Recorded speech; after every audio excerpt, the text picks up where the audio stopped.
So the Hyundai Elantra N got some updates along with some updated pricing for the 2024 model year. So let's go over everything together. Exterior wise, they made some nice updates here. I like the updates to the grille, and I like how there's more body coloring throughout the grille. There's also some more red lines on the bumper that remain. As we've seen from the refresh for the base Elantra, we get some new headlights. These new designs look a lot better than the previous one. The N gets dual projector LED headlamps.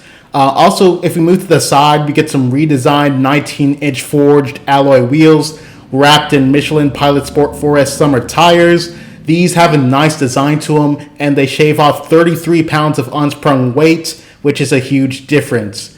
Moving towards the rear, we get a new rear bumper and diffuser. I don't like this change compared to last year's model, and they should have just gone full body colored here. The black just cheapens the look, in my opinion. They made some improvements to the performance by adding a reinforced engine mount membrane for reduced vibrations and improved agility, reinforcements for improved yaw response and steering precision, along with new rear suspension S/ABS insulator, and these are going to be changed from rubber to urethane on rear supports, and this is going to improve dampening for yaw response too. They made some changes to the steering as well as the gearbox tolerance, and these are going to be enhanced for better steering feedback and direct feel. They put a new low friction universal joint to increase the precision feel. They also improved the motor driven power steering wheel system with improved software that has been updated for that new chassis and steering changes.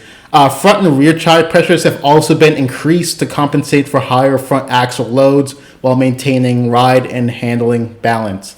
There are also improvements made to the cooling for the Elantra N with a duct-style air guard, and this is supposed to channel air more efficiently to the radiator. This also will improve aerodynamics and efficiency and, of course, your cooling capabilities.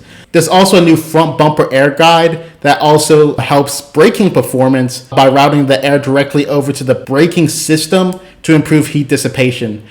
Braking is also enhanced further with upgraded electronic stability control software and the addition of thermal protection on the front brakes for increased endurance. The only thing that didn't get improved here was the horsepower, which remains the same at 276 horsepower and 289 pound-feet of torque. If you have the DCT, you of course get Engren shift, and I think that makes around 286 horsepower. I'll put that on the screen. The tier also remains pretty much the same as the prior year's model. Packaging seems to be the same, which is fine too, because the Elantra N offers a lot standard. The only thing I wish to see was the implementation of the sunroof on the manual models.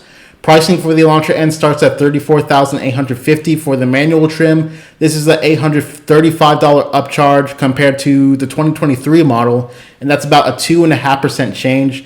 The exact same applies to the DCT model, which is $36,350, again including destination, and that's still an $835 increase, and it's a similar percentage increase as well. In all, the Elantra N remains reasonably priced, and it's still a good alternative over the WRX, Civic Si, and the VW GTI.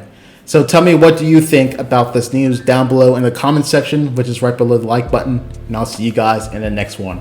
Peace!